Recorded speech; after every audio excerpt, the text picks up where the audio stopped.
तो जम्मू कश्मीर में आई तबाही की जो तस्वीरें आप अब तक अपनी टीवी स्क्रीन पर देखते आ रहे हैं, वो मौजूदा हालात के कुछ ही पहलुओं को दिखा रही हैं। ग्राउंड जीरो पर मंजर कहीं ज्यादा खौफनाक है। हम आपको दिखाने जा रहे हैं जन्नत की सबसे खौफनाक तस्वीरें। ये तस्वीरें 8 सितंबर की हैं, तब जब तबाही ने सर उठाना शुरू ही किया था। ये तस्वीरें बताएंगी कि तबाही के बीच कैसे लोग भगवान भरोसे छोड़ दिए गए थे। तबाही की इन तस्वीरों को कैद करने वाले ईटीवी संवाददाता रफत अब्दुल्ला और कैमरामैन मुश्ताक वार ने खुद सैलाब के बीच उतरकर लोगों की मदद की। हम आपको दिखाएंगे रफत अब्दुल्ला की ये कहानी और जल प्रलय में किस तरीके से ये जांबाज डटे रहे और लोगों को बचाते रहे। हालांकि एक वक्त ऐसा भी आया जब इनको लगा कि शायद ये सही सलामत वहां से नहीं बच पाएंगे।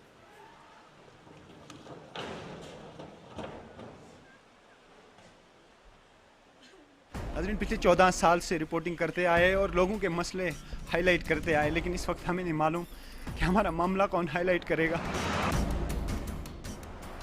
हालांकि कैमरा और माइक तो हमारे साथ में है, लेकिन कम्युनिकेशन कट चुका है और आप देख सकते हैं हर तरफ से हम पानी में आए हुए हैं और हर तरफ से दूसरी मंजिल पे पानी है। हम चौथे मंजिल पे इस वक्त हैं। पूरी तबाही हुई है। दरियाई जहलम मुकम्मल तौर पे मुड़ आया है यहाँ पे।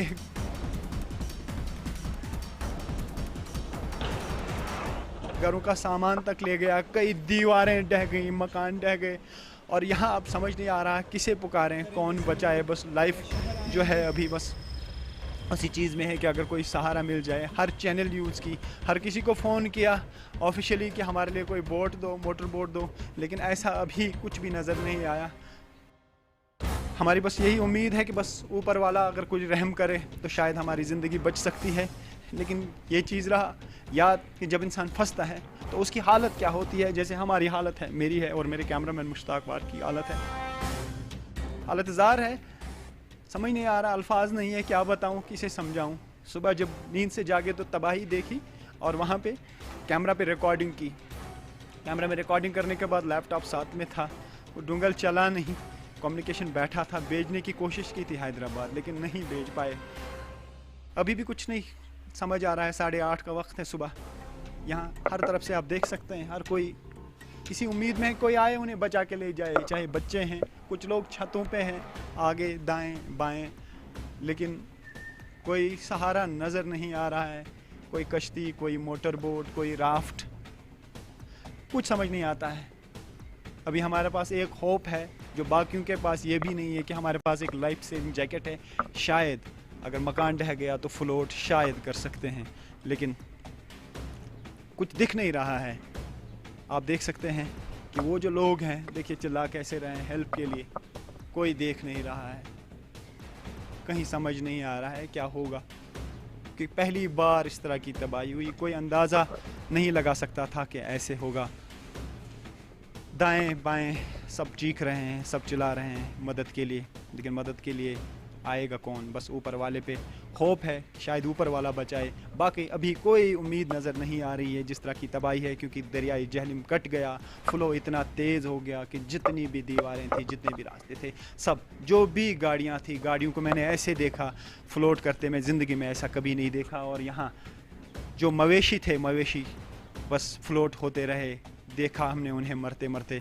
गैस सिलेंडर्स देखे, वाटर टैंकीज़ देखी, जितनी भी प्रॉपर्टी थी लोगों की, उसको फ्लोट होते हुए देखा। 2 मंजिल तक फ़िलहाल हर किसी की तबाही है। बस इसी चीज़ का इंतज़ार है कि कोई हमें बचाने आए।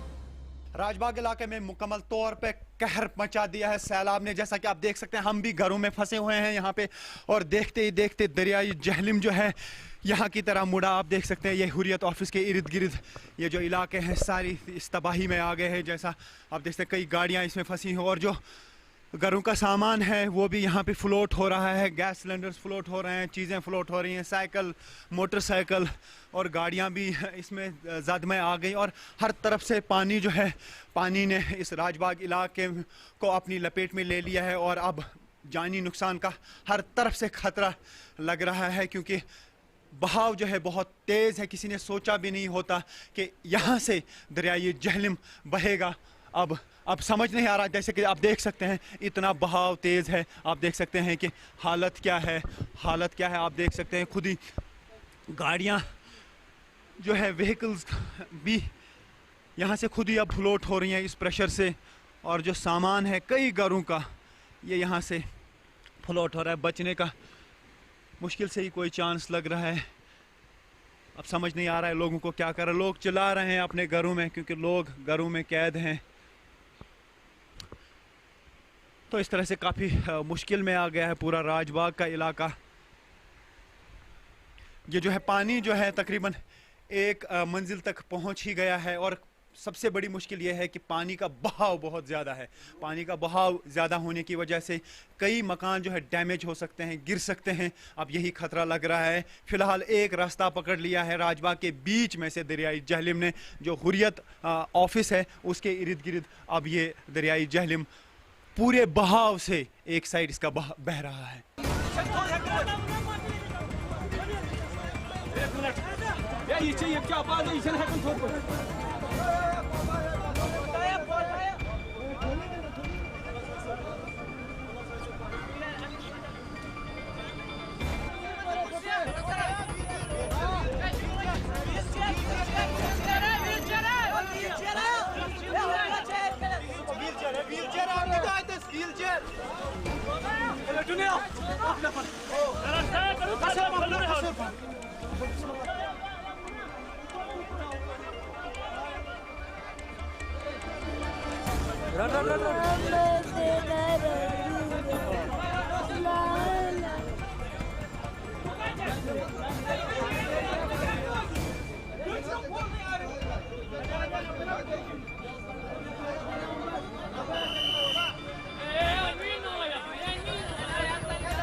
राजबाग इलाके में सैलाब ने कहर मचा दिया।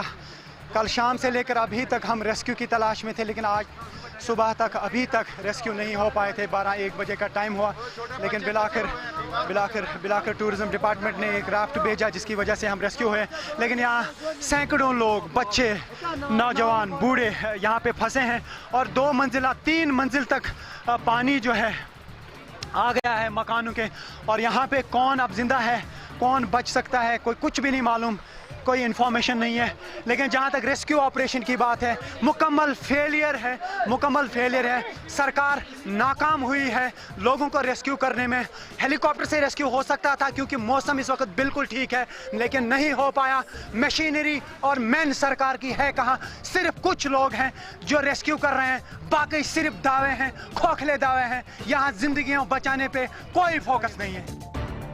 राजबाग, जवाहर नगर और इससे मुल्हका इलाकों में जो लोग फंसे थे उन्हें रेस्क्यू किया गया, और रेस्क्यू के बाद यहाँ पे वो खुले आसमान तले हैं। जैसा कि आप देख सकते हैं यहाँ पे कोई रहने का इंतज़ाम नहीं है। सरकार की तरफ से कोई भी कोशिश नहीं की गई जिससे यहाँ पे लोगों को थोड़ी सी राहत मिलती। खाने पीने का भी कोई इंतज़ाम यहाँ पे सरकार की तरफ से नहीं किया गया, जिससे कम से कम यहाँ पे लोगों को पानी कम से कम नसीब होता। तो लोग जो हैं हर तरफ से परेशान हैं। यहाँ पे जो है कोहे सुलेमान पे हैं, यहाँ पे पहाड़ी पे। लेकिन ख़ास तौर से अगर सरकार कुछ एफर्ट्स करती तो शायद रेस्क्यू ऑपरेशन के बाद यहाँ पे लोगों को राहत मिल सकती थी। देख सकते हैं आप कितनी तबाही हुई है हर तरफ से। ये ट्रक्स हैं जो पानी के नीचे थी, अभी थोड़ा थोड़ा खुल रही हैं। यहाँ पे थोड़ा लेवल जो है डाउन हो रही है। बाकी इर्द गिर्द आप देख सकते हैं हर तरफ से सन्नाटा छाया हुआ है। कई बस्तियाँ अभी भी पानी में है। कुछ मालूम नहीं कितना जानी नुकसान हुआ है। हर तरफ से लोग जो हैं इसी कोशिश में है कि जो लोग फंसे हुए हैं उन्हें निकाला जाए। कुछ ही कश्तियाँ यहाँ पे हैं जो काम कर रही हैं। यहाँ पे ये जो है पोलो ग्राउंड का एरिया है जो आप देख सकते हैं पूरी तरह से डूबा हुआ है। ये J&K बैंक का हेडक्वार्टर है। दूसरी मंजिल तक इसमें अभी भी पानी है। तो हर तरफ से नुकसान हुआ है। नुकसान का अभी कोई अंदाज़ा नहीं लगाया जा सकता है, क्योंकि पानी जो है बहुत ऊपर बह रहा है अभी भी। और रिफत की ये कहानी सुबह से हम आपको दिखा रहे हैं और हमारे पास बहुत सारे मैसेजेस ट्विटर और फेसबुक के जरिए आ रहे हैं और शायद और इनमें बहुत सारे मैसेजेस ऐसे भी हैं जिन्होंने ये कहा कि हम लोकप्रियता के लिए कर रहे हैं, लेकिन हम दर्शकों को ये बात साफ बताना चाहते हैं, ये किसी लोकप्रियता के लिए नहीं हो रहा है। सिर्फ और सिर्फ एक पत्रकार की ये कोशिश है, किस तरीके से उसने इतने लोगों की जान बचाई है। आपके पास भी अगर इस तरह की कोई कहानी आप आइए, हम आपकी कहानी को भी दिखाएंगे। सिर्फ रिफत की ये कहानी हम इसलिए दिखा रहे हैं क्योंकि उन्होंने इतने सारे लोगों को बचाया, वहां से खुद बचकर निकले, वो भी ऐसे हालात में जिस वक्त बचने का कोई जरिया उनके सामने नहीं था। सिर्फ एक कोशिश है हमारी कि हम लोगों को दिखाएं। इसमें कहीं पर भी हम आपको बता दें कि लोकप्रियता का कोई भी सवाल इसमें नहीं उठता है। तमाम जो आपके ट्विटर पर और फेसबुक पर हमें मैसेजेस आ रहे हैं, हम आपको साफ बता देते हैं कि अगर आप भी इस तरह की बाढ़ में फंसे हैं, आपकी भी कोई इस तरह की कहानी है, आप आइए हमें बताइए, हम उसे भी अपने टीवी चैनल पर दिखाएंगे। और हमारे संवाददाता लगातार आर्मी के उन ऑफिशियल्स के साथ भी बातचीत कर रहे हैं, वो जो कि इतने कठिन हालात में लोगों को बाहर निकाल कर रहे हैं। हम उनकी कहानियां भी हर रोज सुबह से शाम तक वो कहानियां भी हम लगातार दिखा रहे हैं। बहरहाल पत्रकार रफत अब्दुल्ला महफूज हो चुके थे, उनका परिवार भी सेफ हो चुका था, लेकिन उनके दिल में श्रीनगर की सड़कों पर सैलाब को झेल रहे सैकड़ों लोगों की चिंता थी। रफत और कैमरामैन मुख्ताक ने अब रुख किया अस्पतालों का और उन्होंने वहां जो कुछ भी देखा वो शायद ही कभी भूल सकेंगे।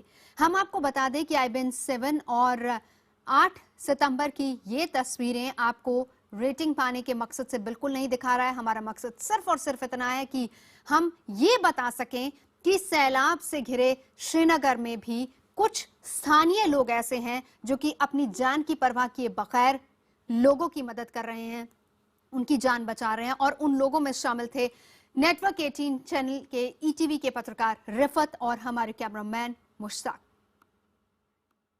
राजबाग से निकलकर हम छतों के ऊपर से LD हॉस्पिटल की तरफ आए, दरिया जहलम के किनारे से। जैसा आप देख सकते हैं यहाँ पे जो पेशेंट्स थे, यहाँ पे प्रेग्नेंट वुमेन थी, डिलीवरी के लिए आई थी, दूर दूर इलाकों से लोग आए थे, सभी फंसे यहाँ पे, सभी फंसे यहाँ पे कोई फैसिलिटी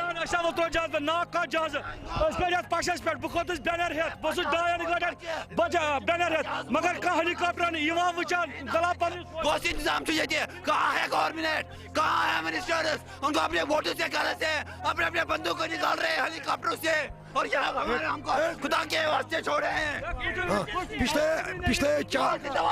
पिछले 4 दिनों से हम भूखे हैं और यहाँ मर रहे हैं और उमर अब्दुल्ला ये बोल रहे हैं लोगों से कि हमने यहाँ हर एक फैसिलिटी रखी है।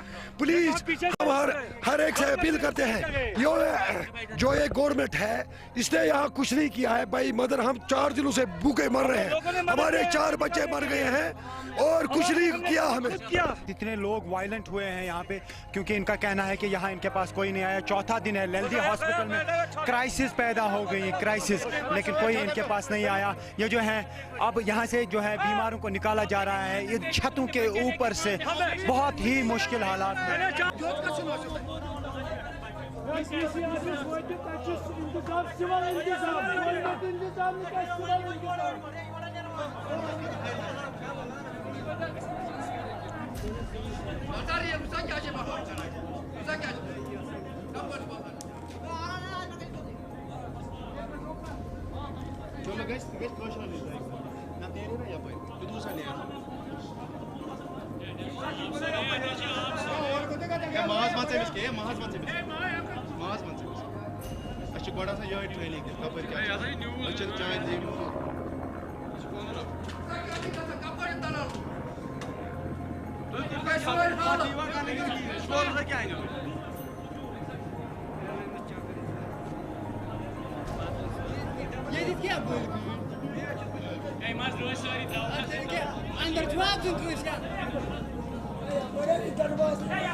ये श्रीनगर का लालदेद हॉस्पिटल है। यहाँ तीसरे दिन भी लोग फंसे हुए हैं, लेकिन कोई इंतज़ाम यहाँ पे नहीं है। हैरत की बात यह है कि डॉक्टर्स जो है यहाँ से चले गए, इनको अल्लाह के हवाले करके। और यहाँ पे आप देख सकते हैं कई जो है डिलीवरीज हुई हैं, न्यू बॉर्न बेबीज़ हैं। देखिए यहाँ पे ना ही मेडिसिन है, ना ही दूध है, ना ही कोई इंतज़ाम है। आज तीसरा दिन है लगातार ये पूरा जो हॉस्पिटल है पानी में डूबा हुआ है।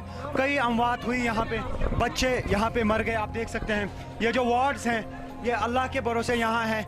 किसी ने इनको कहा भी नहीं कि आपको मेडिसिन की ज़रूरत है या कोई और चीज़, क्योंकि यहाँ पे सारा स्टाफ इनको छोड़ के चला गया। जो मेडिकल स्टाफ है यहाँ इस वक्त मेडिकल स्टाफ में से कोई नहीं है। जैसा आप देख सकते हैं सब लोग रो रहे हैं। हाँ बताइए, आपके पास तो आवा का डॉक्टर शना कर करो या आप देख सकते हैं यहाँ पे कोई नहीं आया जी। हाँ वही हॉस्पिटल लल दे पेशेंट मूद गई खराब ये दवा ना डॉक्टर ना खेन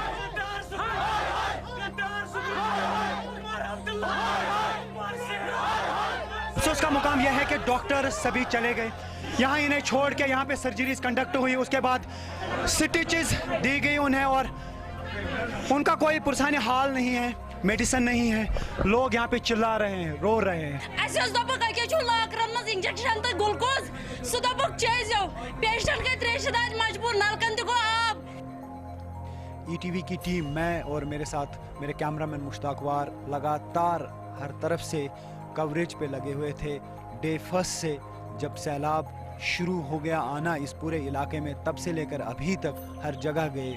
जहाँ जहाँ लोगों को मुश्किलात दरपेश थी हमने कोशिश की कि उसको कैमरा में कैद करें। हालांकि कम्युनिकेशन लाइंस बंद पड़ी थी, लेकिन हमने सोचा कि ये जो रुदाद है ये लोगों तक पहुँचे। लगातार हम लोगों के साथ यहाँ बने रहे। हमने खुद भी रेस्क्यू ऑपरेशंस किए, खुद भी लोगों को कंधे पे उठाया ताकि जानी नुकसान ज़्यादा ना हो, लेकिन रिसोर्सेज की कमी की वजह से वो काम नहीं हो पाया जो होना चाहिए था।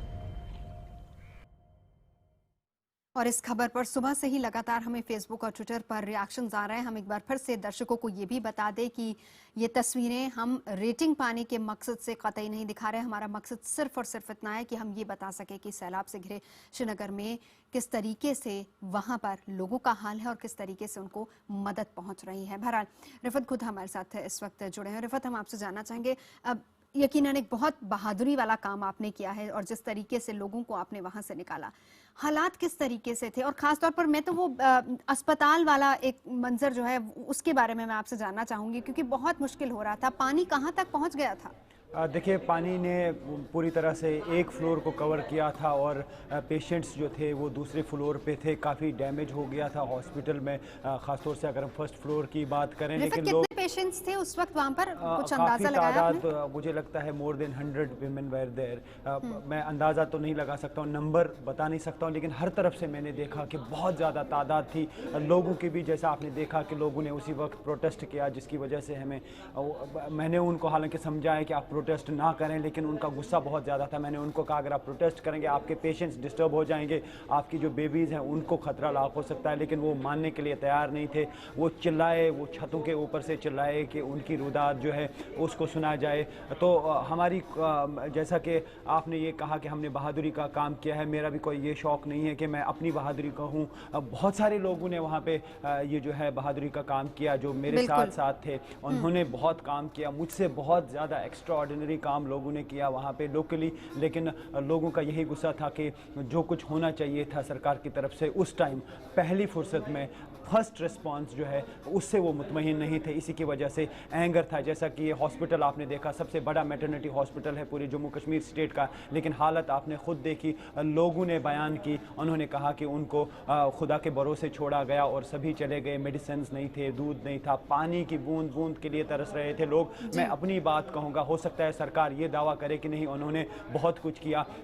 मैं अपनी फैमिली को लेके 4 दिन तक सुलेमान टैंक के इर्द गिर्द घूमता रहा, लेकिन कहीं पर भी फूड पैकेट नहीं गिराया गया, कहीं पर भी पानी की बोतल उस पूरे एरिया में नहीं गिराई गई। जिससे मैं ये कह सकता हूँ कि जो मैंने खुद देखा, खुद फेस किया, वही जज्बात जो हैं मेरे अभी हैं। उसी की वजह से मैं ये कह रहा हूँ कि बहुत कुछ हो सकता था, लेकिन सरकार ने वक्त पे नहीं किया। अब चूँकि बहुत हर तरफ से जो है रेस्क्यू रेस्क्यू ऑपरेशन चल रहा है, अभी फ़ौज भी काम पे लगी है, अभी NDRF भी काम कर रही है, स्टेट एडमिनिस्ट्रेशन भी काम कर रही है, बाकी लोग भी काम कर रहे हैं, लेकिन जो पहले कम से कम 3-4 दिन होना चाहिए था ऐसा नहीं हुआ। यही वजह है कि लोगों में काफ़ी गुस्सा पाया जा रहा है, ख़ास तौर से।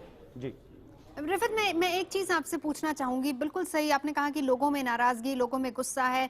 जब सेना की तीनों टुकड़ियां, NDRF के तमाम जवान वहां पर पहुंचे तब कहीं लोगों को मदद मिलनी शुरू हुई। ये बताएं कि ये वो वक्त होता है, क्योंकि शायद सेना भी उन गली कूचों से वाकिफ नहीं होगी, और ये वो वक्त होता है जब स्थानीय लोगों का साथ अगर सेना को मिल जाए तो शायद ये जो ऑपरेशन है ये और ज्यादा सक्सेसफुल हो सके, क्योंकि उनको पता होता है किस गली में कहाँ पर कितने लोग रहते हैं और किस तरह की सामग्री वहां पर जरूरत है।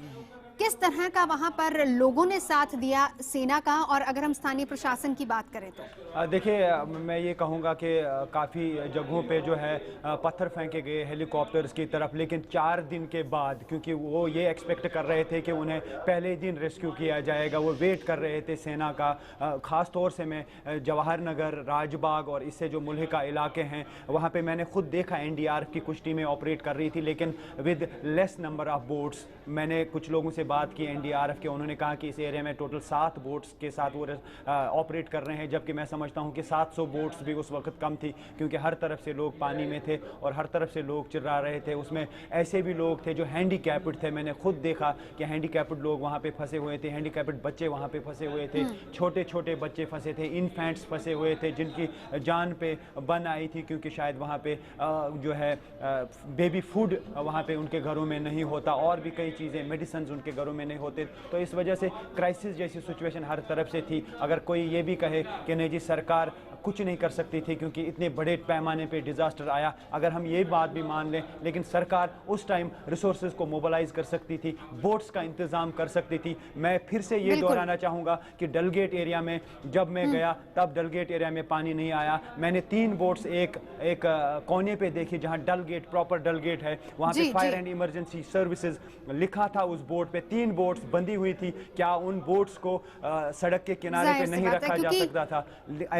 ऐसे इस तरह के एफर्ट्स, छोटी मिसाल मैंने दी, सरकार क्या कर सकती थी। उन 3 बोट्स को अगर लाया जा सकता था वक्त पे, हो सकता है उन 3 बोट से 30,000 लोग बच सकते थे वक्त पे। रिफत, बिल्कुल। और हम दर्शकों को साथ ही साथ ये भी बता दें कि ये रिफत स्थानीय निवासी है वहाँ के, ठीक है, पत्रकार हैं, स्थानीय निवासी, और ये गुस्सा ये जायज़ है गुस्सा, क्योंकि इलाके के बारे में इनको पता है और किस तरीके से वहाँ पर ऑपरेशन शुरू, किस तरीके से लोगों को इन्होंने निकाला, ये एक बात है, लेकिन अपने इलाके के लोगों को इस तरीके से बर्बाद होते शायद कोई भी नहीं देखना चाहेगा। जब मदद मिल सकती है तो फिर मदद क्यों नहीं मिली। बहुत शुक्रिया रफत आपका। हम दर्शकों को बार बार ये भी बता रहे हैं कि लोकप्रियता पाने के लिए हम कतई ये खबर नहीं दिखा रहे। अगर आपके पास भी इस तरह की तस्वीरें हैं, क्योंकि रिफत खुद बता चुके हैं कि उन्होंने एक बहुत छोटा सा काम किया, उससे कहीं ज्यादा बहुत स्थानीय लोग भी काम कर रहे थे। तो अगर आपके पास भी हैं कुछ इस तरह की तस्वीरें, आपने भी लोगों को बचाया, आप आइए, हम उसको भी दिखाएंगे। बहरहाल, जब जनता जमीन पर पानी के बीच भूखी प्यासी मर रही हो तो सरकार का क्या धर्म होता है?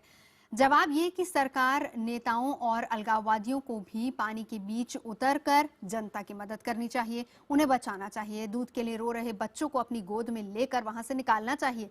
लेकिन कश्मीर में ऐसा कुछ हुआ नहीं। सैलाब आने के 4-5 दिन तक राज्य सरकार का कहीं अता पता नहीं था। लोगों में इस अनदेखी को लेकर भी भारी गुस्सा है। अब हम आपको 2 तस्वीरें दिखा रहे हैं और एक तस्वीर में आप देख सकते हैं किस तरीके से मुख्यमंत्री उमर अब्दुल्ला जो कि हेलीकॉप्टर से राहत का सामान नीचे फेंक रहे हैं, और वहीं दूसरी तस्वीर है नेटवर्क 18 के ETV चैनल के पत्रकार रिफत दिख रहे हैं जो कि खुद अपने कैमरामैन के साथ सैलाब के बीच जनता की मदद कर रहे हैं, उन्हें बचाते हैं, उन्हें ढांढस बंधाते हैं। जो काम सरकार का था वो खुद श्रीनगर के स्थानीय लोग कर रहे हैं। आखिर क्यों सरकार को ये जवाब देना पड़ेगा? क्योंकि श्रीनगर में उमर सरकार के खिलाफ गुस्सा उबल रहा है। आप देखिए 2 तस्वीरें, मुख्यमंत्री बाढ़ के पानी में जैसे पांव नहीं डालना चाहते थे, वहीं हमारे संवाददाता जो कि मदद के लिए उसी जोखिम के बीच नजर आ रहे हैं।